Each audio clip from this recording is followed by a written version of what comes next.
Ternyata ya, kalau kita mau, kan orang bercanda teh pengen semangat lagi nih, biar nggak bosen.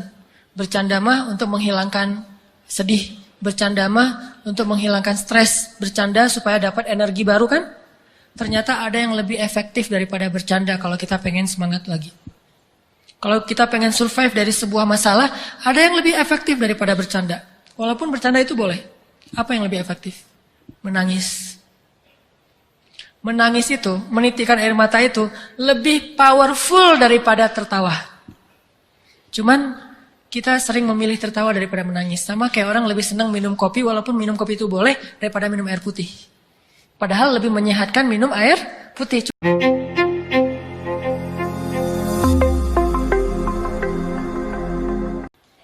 Ternyata ya, kalau kita mau, kan orang bercanda teh pengen semangat lagi nih, biar nggak bosen. Bercanda mah untuk menghilangkan sedih, bercanda mah untuk menghilangkan stres, bercanda supaya dapat energi baru kan? Ternyata ada yang lebih efektif daripada bercanda kalau kita pengen semangat lagi. Kalau kita pengen survive dari sebuah masalah, ada yang lebih efektif daripada bercanda. Walaupun bercanda itu boleh. Apa yang lebih efektif? Menangis.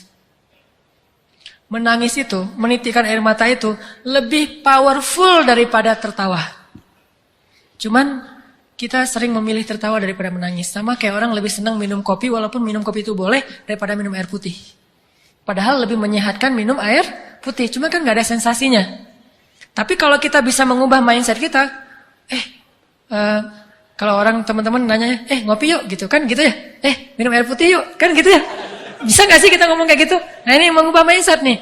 Kalian lagi ngapain? Lagi minum air putih. Pasti dibilang, gak seru ah. Kalau kalian lagi ngapain? Lagi ngopi. Di mana? Di kafe. Lagi ngapain? Lagi minum air putih di mana?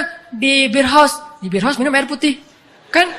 Ini kan keren nih, minumnya air putih. Di beer house minum air putih, di kafe minum air putih. Kalau yang masih beer house ya, tapi kalau bisa nggak usah. Terus di tempat dimanapun lagi, hari ini belum minum air putih gitu. Bukan hari ini belum ngeteh, belum ngopi. Pagi-pagi dihidangin kopi sama istri kita.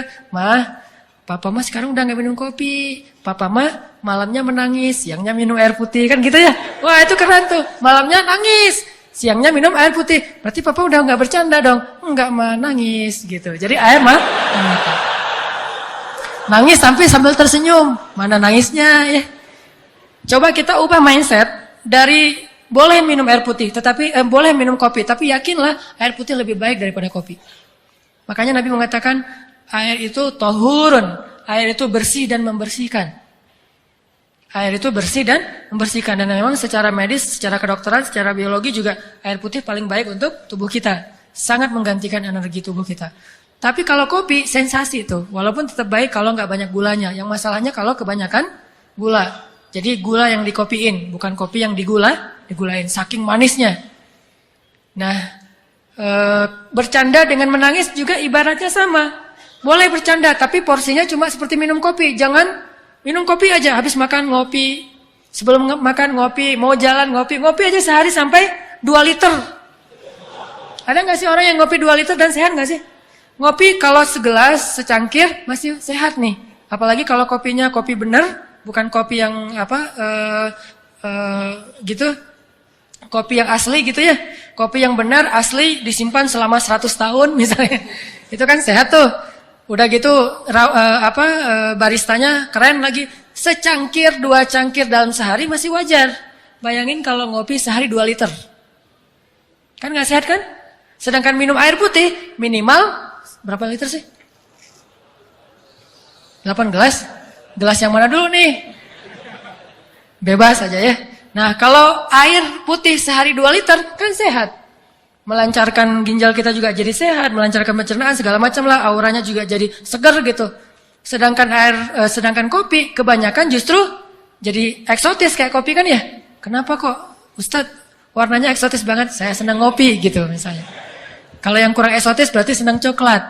Kalau yang sangat tidak eksotis berarti senang susu. Apaan gitu ya. Intinya kebanyakan kopi itu tidak sehat. Sama seperti kebanyakan bercanda. Bercanda sewajarnya. Oke, bercanda secangkir. Bercanda 2 cangkir. Tapi bayangin kemana-mana bercanda. Sama kayak orang kemana-mana bawa botol aqua tapi isinya kopi. ngopi lagi. Nggak bagus juga buat jantung dia. Makanya sewajarnya perbanyaklah menangis. Karena menangis itu air mata kita menggugurkan dosa dan membersihkan hati yang kotor. Air mata itu seperti hujan. Kalau di Arab itu diibaratkan hujan itu membersihkan rumah, daun-daun dari debu. Karena mereka mah padang pasir, daun banyak yang berdebu dibersihkan oleh air hujan. Maka begitulah air mata membersihkan hati seseorang. Coba nanti bayangin, bedanya kesan habis ketawa sama habis nangis. Habis ketawa, seru tapi capek. Ketawa, aduh capek juga ya ketawa ya. Capek kan? Tapi kalau menangis, insya Allah nggak akan capek. Kalau nangisnya karena dosa-dosa, nangisnya karena ingat Allah, nangisnya karena ingat akhirat, itu nggak akan capek. Justru habis nangis, semangat tuh. Beda banget kesannya habis nangis sama habis ketawa. Makanya ketawanya jangan kebanyakan. Nabi mengatakan, kalau kalian melihat apa yang aku lihat, kalian akan sedikit tertawa. Boleh ketawa, tapi sedikit. Dan banyak menangis. Makanya kalau teman-teman belajar, saya juga lagi belajar nih. Lagi galau, nangis. Nggak apa-apa, nangisnya tapi bukan karena masalah itu. Karena ya Allah, ingat dosa-dosa, ingat akhirat. Baca ayat-ayat tentang La uqsimu biyaumil qiyamah wa la uqsimu bin nafsil lawamah. Kita baca ayat itu, kita renungin. Nanti saya pada hari itu gimana ya nasib saya? Coba bayangin nasib kita ketika bangkit dari kubur, kita jadi apa tuh? Ketika bisa menangis, berarti mata kita termasuk mata yang diberkahi. Justru salah satu di antara bukti seseorang itu jauh dari Allah, dia matanya menjadi beku, tidak pernah bisa menangis.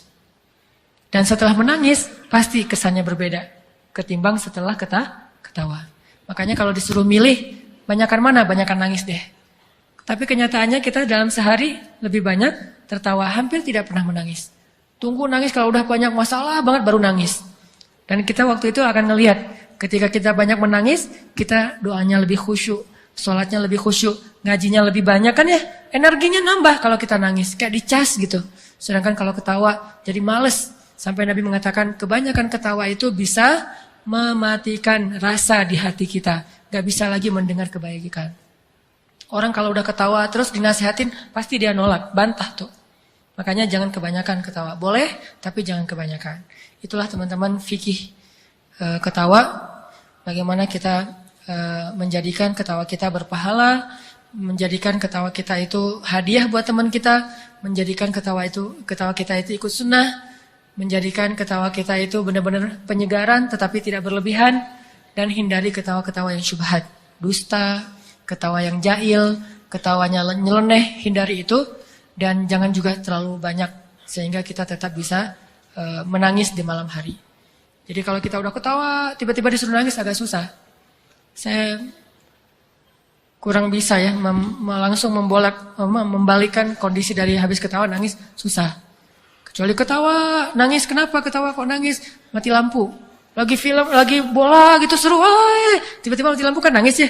Karena mau gol nggak jadi gara-gara bukan nggak jadi gol, nggak jadi ngelihat gara-gara mati lampu. Itu mungkin bisa, tapi bukan nangis karena Allah. Tangisi dosa-dosa, maka bergugurlah dosa itu. Tapi kalau kita mentertawakan dosa, maka bertambah dosa kita. Tangisi kesia-siaan hidup kita. Karena ketawa juga bisa membuat hidup kita banyak sia-sia. Jangan banyak ketawa, tapi boleh banyaklah menangis. Cari teman yang bisa buat kita menangis. Karena teman yang bisa buat kita ketawa itu udah banyak.